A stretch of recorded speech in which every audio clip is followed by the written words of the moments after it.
और संहार भी उनकी इच्छा से होता है। तो जिनकी इच्छा से संसार की उत्पत्ति, पालन और संहार हो रहा है, ये क्या है? भगवान की सामर्थ्य शक्ति है। और तापत्रय विनाशाय, उनका स्वभाव है। क्या स्वभाव है? जो उनकी शरण में चले जाते हैं उनके तापत्रयों का वो हरण कर देते हैं। यानी सभी प्रकार के क्लेश, सभी प्रकार के कष्ट दूर हो जाते हैं ठाकुर जी की शरण में जाने से। कैसे है वो भगवान? बोले श्री कृष्णाय। यह भी कह सकते थे व्यास जी कृष्णाय वयं नमः, लेकिन श्री कहा। ये श्री कौन है? राधा रानी है। श्रियः सहितः श्री कृष्णाय, श्रियः सहितः कृष्णाय वयं नमः। श्री माने राधा रानी। श्री का अर्थ यहां लक्ष्मी जी नहीं है। श्री शब्द के 12 अर्थ होते हैं, उनमें जिनके लिए श्री शब्द बना है, जो सच में श्री है, वो राधा रानी है। बाकी जितनी देवियां हैं वो सब राधा रानी की अंश स्वरूपा हैं, श्री जी के अंश से निकली है। राधा कृपा कटाक्ष भी अगर आप लोग सुना हो या गाते हो तो उसमें वर्णन मिलता है। अनंत कोटि विष्णु लोक नम्र पद्म जार्चिते, हिमाद्रिजा पुलोमजा विरंचिजा वरप्रदे, अपार सिद्ध वृत्त दिद्ध सत्पदांगुली नखे, कदा करश्यसि हमां कृपा कटाक्ष भाजन।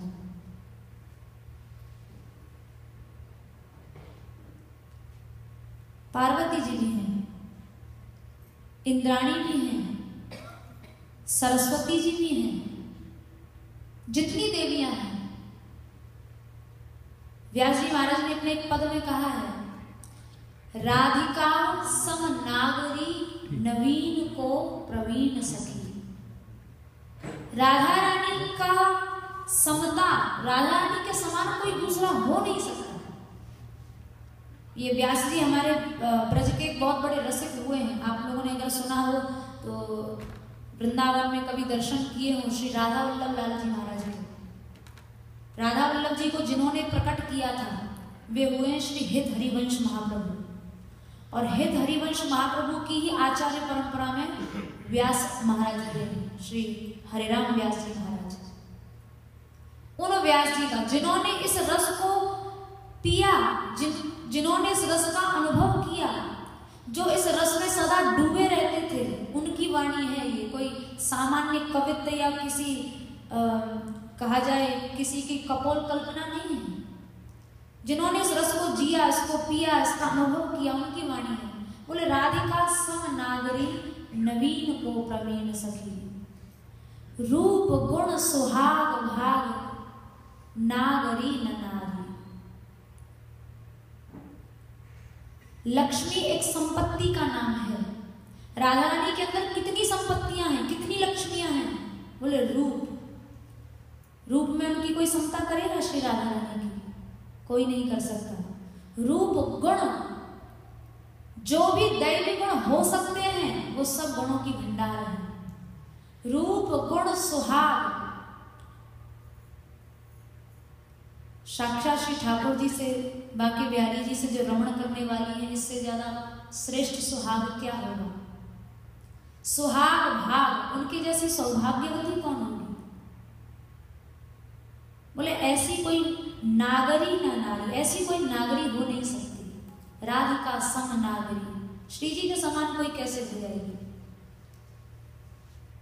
तो ऐसी जो लक्ष्मी जिनमें दिव्य संपदा है, जो दिव्य संपदा की भंडार है, उसकी अधिष्ठात्री देवी है, उसकी स्वामिनी है, मालकिनी है, वो है श्री राधा रानी। इसलिए यहाँ श्री का मतलब लक्ष्मी नहीं, लक्ष्मी की भी जो अधिष्ठात्री देवी है वो है श्री राधा रानी।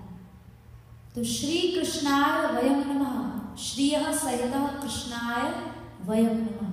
श्री राधा रानी के साथ हम सब ठाकुर जी को प्रणाम करते हैं। पहले राधा रानी का नाम लिया है, बाद में ठाकुर का नाम लिया है। नहीं तो ये भी कह सकते थे व्यास जी पहले ठाकुर का नाम लेते फिर ठाकुरानी का नाम लेते, लेकिन पहले श्री जी का नाम लिया व्यास जी महाराज ने। इसमें भी कोई रहस्य होगा, क्योंकि वस्तुतः राधा रानी ऐसी रस की देवी हैं जिनके कारण ठाकुर रसिक शेखर बने हैं। भगवान को भी जिन्होंने रस दिया है वो है श्री राधा रानी। तो व्यास जी महाराज ने सबसे पहले प्रणाम किया अपने इष्ट को। उनके इष्ट कौन है इसी से पता चलता है। युगल सरकार हमारी ऐसी शास्त्र की परंपरा है कि जब भी जो महापुरुष ग्रंथ लेखन करते थे या कोई भी साहित्य बनाते थे तो साहित्य बनाने के पूर्व उसकी सिद्धि के लिए मंगलाचरण करते थे। तो व्यास जी ने यहाँ युगल रसराज को अपने इष्ट को प्रणाम करते हुए इसका मंगलाचरण किया है। फिर आगे दूसरे श्लोक में व्यास जी महाराज ने सुखदेव जी को प्रणाम किया है। अब देखें, व्यास जी के बेटा है सुखदेव जी। कौन पिता अपने पुत्र को प्रणाम करता है?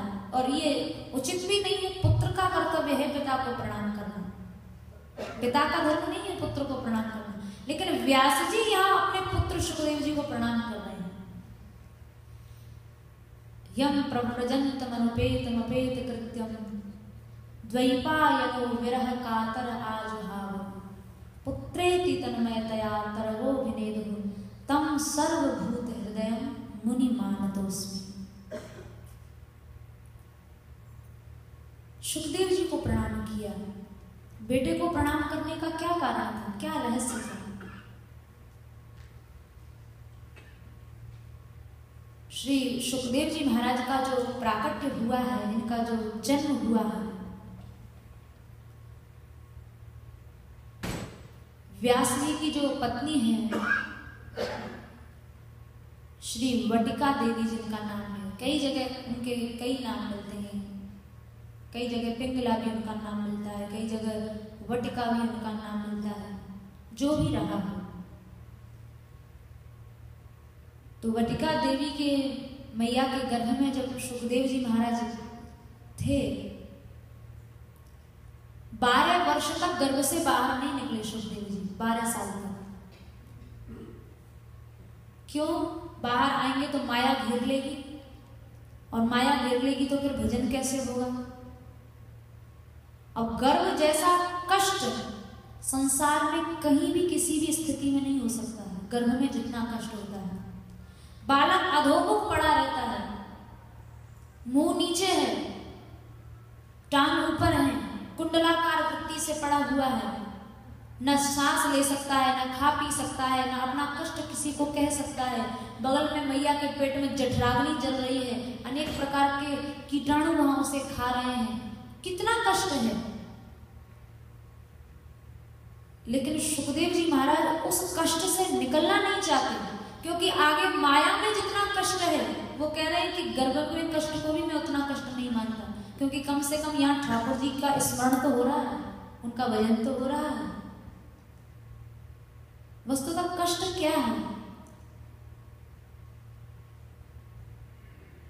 कहा हनुमंत विपत्ति प्रभु सोई जब तक सुमिरन भजन न होई। ठाकुर जी का भजन न होना, हम उन्हें भूल जाएं, इससे बड़ा कोई कष्ट, इससे बड़ी कोई दुख की बात नहीं हो सकती है कि भगवान को भूल जाए। यहां अपार कष्ट में भी सुखदेव जी गर्भ में हैं, लेकिन साधक को वही जगह प्रिय होनी चाहिए जहां उसका भजन साधन ठीक से होता है। भले ही वहां शारीरिक सुविधा न मिले, लेकिन अगर वहां साधन का सुख है तो वही स्थान उसके लिए सबसे उत्तम है। हम लोग विचार करें, हम लोग भजन के लिए स्थान कौन सा उत्तम है ये नहीं देखते, हम लोग शारीरिक सुख सुविधा को ज्यादा देखते हैं। ब्रज में भी जाते हैं, तीर्थों में भी जाते हैं, तो क्या हम लोगों की दृष्टि में क्या रहता है? कहाँ बड़े से बड़ा होटल है, कहाँ बड़े से बड़ा रेस्टोरेंट है, ये मस्तिष्क में नहीं रहता। कि यहाँ संतों का कौन सा आश्रम है, या सत्संग कहाँ उपलब्ध है, या कथा कीर्तन कहाँ उपलब्ध है, ये हमारी बुद्धि में नहीं रहता। तीर्थों में जाने के बाद भी हम लोग शारीरिक सुख सुविधाओं को ढूंढते हैं। इससे सीधा सा यही स्पष्ट होता है कि हम लोगों का भजन से प्रेम नहीं, अपनी सुविधाओं से, अपनी इंद्रिय की सुख सुविधाओं से ज्यादा प्रेम है। गर्भ जैसे अपार कष्ट में भी सुखदेव जी 12 वर्ष तक रहे हैं और निकलना नहीं चाहते। व्यास जी ने कहा, बेटा 12 साल हो गए, तुम्हारी माँ तुम्हें उदर में धारण किए बैठी है, अब तो बाहर निकलो। तो सुखदेव जी ने मना कर दिया। बद्रिकाश्रम की घटना है। तो वहां व्यास जी महाराज ने बद्रीनारायण भगवान से प्रार्थना की, प्रभु ये बालक तो बाहर ही नहीं निकलता है। तो स्वयं भगवान ने आकर सुखदेव जी को कहा, पुत्र बाहर आओ। सुखदेव जी ने मना कर दिया, नहीं प्रभु बाहर नहीं आऊंगा। क्यों? बोले आपकी माया का बड़ा भय है, माया घेर लेगी। और एक बार माया में जीव फंसा नहीं कि कोई भगवान ने गीता जी में कहा, देवी येषा गुणमयी मम माया दुरत्यया, ये मेरी त्रिगुणात्मिका माया जो है इससे निकलना बहुत कठिन है, बड़ी दुरत्य है। तो सुखदेव जी भी घबरा गए इस माया से। बोले कैसे निकलूं, आपकी माया इतनी प्रचंड है कि गर्भ से निकलते ही जीव को ग्रसित कर लेती है। तो भगवान ने कहा, सुखदेव तुम्हारा नाम लेने मात्र से लोग माया मुक्त हो जाएंगे, तुम क्यों माया से घबरा रहे हो? तुम्हारा तो जो नाम लेगा वो माया से मुक्त हो जाएगा। हम तुम्हें कह रहे हैं, तुम्हें माया नहीं घेरेगी, बाहर आओ। तब सुखदेव जी महाराज बाहर आए हैं और बाहर आते ही बालक का सबसे पहला संस्कार होता है नालोच्छेदन संस्कार। लेकिन अभी वो संस्कार भी नहीं हुआ। पैदा होते ही बिना नालोच्छेदन के, और सुखदेव जी सब माता पिता सब कुछ छोड़ छाड़ के और एकदम वैराग्यपूर्ण होकर जंगल की ओर चल दिए। जब चले हैं तो यहाँ व्यास जी ने अपनी स्थिति को स्वयं गाया है, द्वैपायनो विरह कातर आज भाव। व्यास जी महाराज विरह से कातर हो गए, इतने व्यथित हो गए और हे शुक हे शुक हे पुत्र कहकर कातर होकर बुलाने लगे। तो अब यहाँ एक जिज्ञासा होगी मन में कि क्या व्यास जी को पुत्र का मोह हो गया? अरे व्यास जी इतने बड़े महापुरुष हैं, इतने बड़े महापुरुष और पुत्र की आसक्ति में रोते रोते कातर पागल होकर भाग रहे हैं बेटा बेटा कहकर। फिर साधारण माँ बाप अगर अपने बेटे में आसक्ति करते तो क्या बुराई है? व्यास जी भी तो रो रहे हैं बेटे के पीछे। बोले वो बेटे के लिए नहीं रो रहे हैं, व्यास जी सोच रहे हैं ऐसा पुत्र हमारे घर में आया है। क्योंकि व्यास जी सुखदेव जी के पूर्व चरित्र को जानते हैं, ये कौन है, ये साधारण बालक नहीं है। व्यास जी को यह मन में दुख हुआ कि ऐसा विलक्षण संत हमारे घर में आया और बिना सत्संग का लाभ दिए जा रहा है, तो सत्संग के लाभ से हम वंचित रह गए, इस भाव से रोने लगे व्यास जी। क्योंकि सुखदेव जी जैसा सत्संग करेंगे वैसा कोई संसार में कर थोड़ी सकता है। बोले इतना बड़ा संत घर में आया भी और उसका सत्संग हमें नहीं मिला, तो सत्संग के अभाव में विरह कातर हो गए। हे शुक हे पुत्र हे बेटा कहकर रो रहे हैं।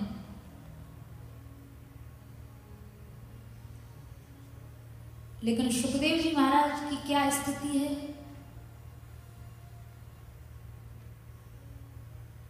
तम सर्वभूत हृदय। सुखदेव जी सर्वभूत हृदय है।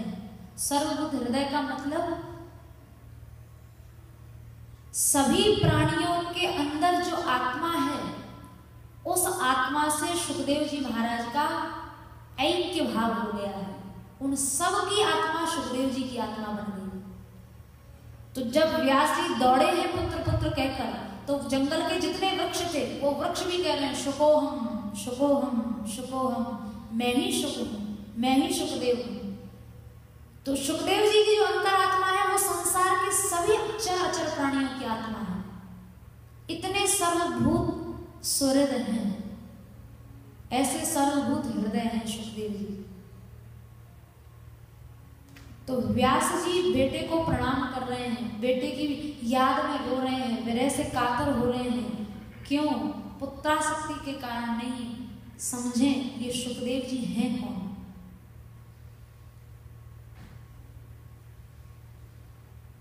एक ग्रंथ है रुद्रयामन, वहां सुखदेव जी का बड़ा सुंदर पूर्व चरित्र गाया है। वहां लिखा है, क्रीड़ा शुको श्री वृषभानु जाया, पवित्र चंचू प्रिय चुंबनेन, एकांत कोनन्य रहस्य पाठी, निकुंज प्रासाद सदा निवासी। बहुत सुंदर कहा। एक बार श्री ठाकुर जी के हृदय में, भगवान श्री कृष्ण के मन में ये इच्छा हुई कि हम राधा रानी के साथ जो विहार करते हैं या जो रास विलास करते हैं, उसका रस हमें मिलता है, उसका जो रस है वो ब्रज गोपियों को मिलता है, लेकिन हम दोनों के लीला में जो रस है हम उसका आस्वादन कैसे कर सकते हैं। ठाकुर जी विचार कर रहे थे। तो भगवान ने इसके लिए क्या किया, एक शुक का रूप धारण किया। शुक माने सब जानते हैं, तोता। शुक का रूप धारण किया। किस लक्ष्य से? कि श्री कृष्ण और श्री राधा रानी, इन दोनों का जो रस है उस रस को मैं भोग सकूं। अब ठाकुर जी राधा रानी से जो विहार कर रहे हैं, युगल सरकार आपस में जो विहार कर रहे हैं, उस रस को भोगने के लिए कि आखिर उस विहार में क्या आनंद है और वो आनंद कैसे वितरित हो सकता है, उसके लिए स्वयं ठाकुर जी शुक बन गए।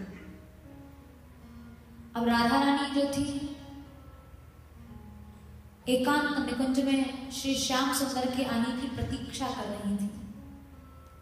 बहुत देर हो गई प्रतीक्षा करते करते। जब श्याम सुंदर नहीं आए तो श्री राधा रानी के आकर्ण विलंबित सुंदर बड़े बड़े नेत्रों से और झरझर झरझर अश्रुधारा बहने लगी श्याम सुंदर के वियोग में, विरह में।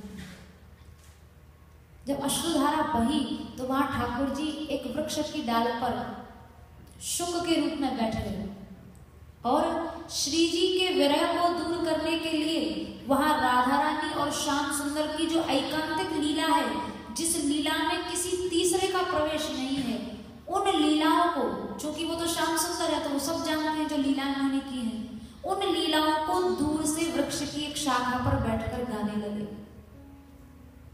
अब गाने लगे तो श्री जी ने ध्यान दिया, अरे ये तो हमारी एकांतिक लीला है, इन लीलाओं में तो किसी का प्रवेश है ही नहीं, ये कौन गा रहा है। अचानक से ध्यान गया, सामने वृक्ष पर सुंदर एक शुक बैठा हुआ है। उस शुक को बुलाया बड़े प्यार से, शुक इधर आओ, इतनी दूर से क्यों गा रहे हैं, पास आकर गाओ। जब शुक पास में आ गया तो ठाकुर राधा रानी ने क्या किया, उसे अपनी हथेली पर बैठा लिया, अपने हाथ पर बैठा लिया। अब ठाकुर जी, क्योंकि शुक साक्षात भगवान है, तो एकांतिक लीलाओं को गाने लगे। तो राधा रानी क्या करती, शुक को बिठाया और अपनी हथेली पर। तो ये हथेली क्या है, बोले यही है व्यास गद्दी, जो सुखदेव जी के लिए राधा रानी ने तैयार की है, यही है व्यास आसन। उस पर शुक बैठे हुए हैं और शुक ने एकांतिक लीलाओं को गाना आरंभ किया।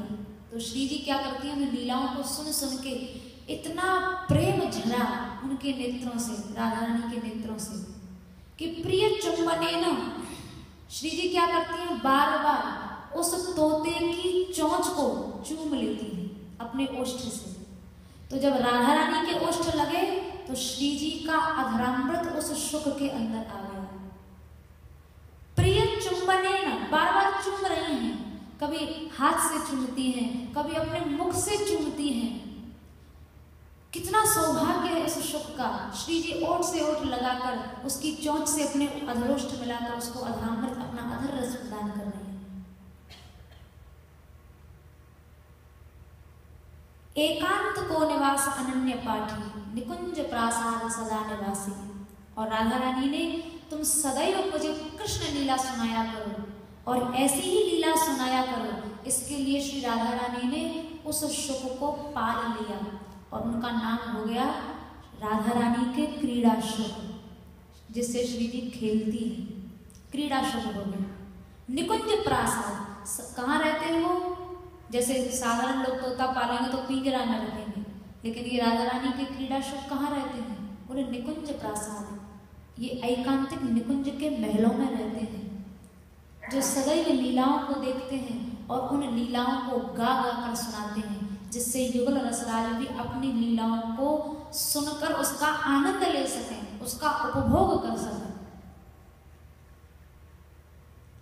तो ऐसे सुखदेव जी महाराज एक बार श्री जी को देखा, राधा रानी के नेत्रों में आंसू भरे हुए थे, रुदन कर रही थी। शुक ने पूछा, हे स्वामिनी जी, आप रुदन क्यों कर रही हैं, क्यों रो रही हैं?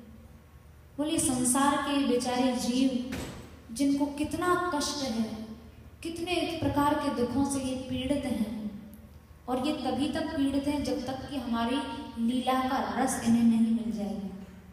तो मुझे इस बात से कष्ट है कि इनको ये लीला रस कैसे मिले। कितनी करुणा है राधा रानी के अंदर।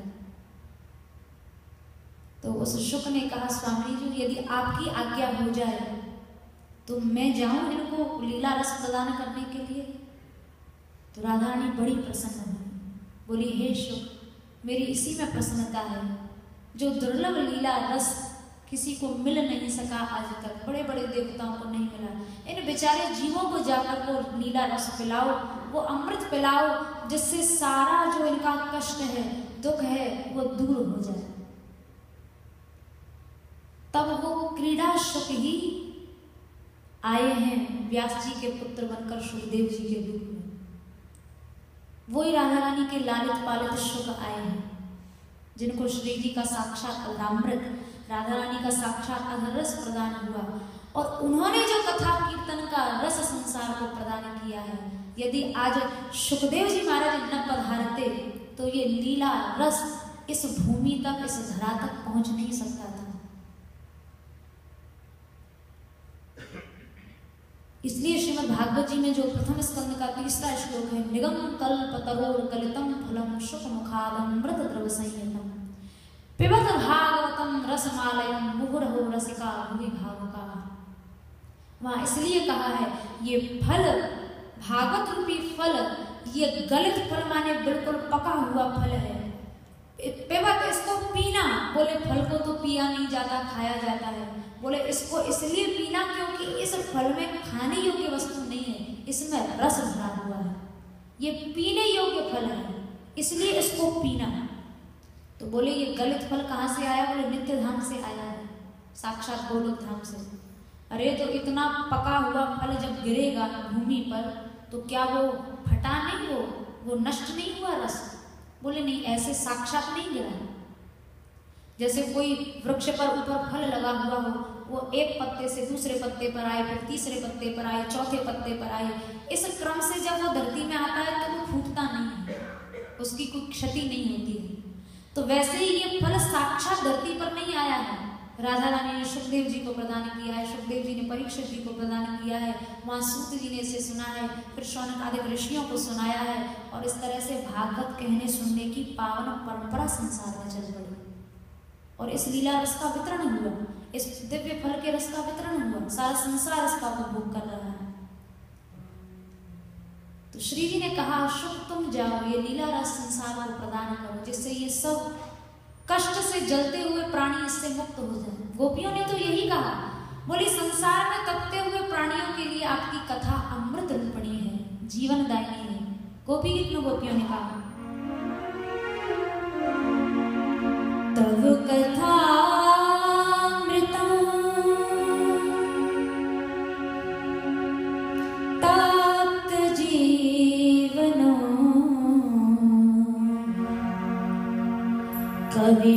कविभिरीडितम् कल्मषापहम्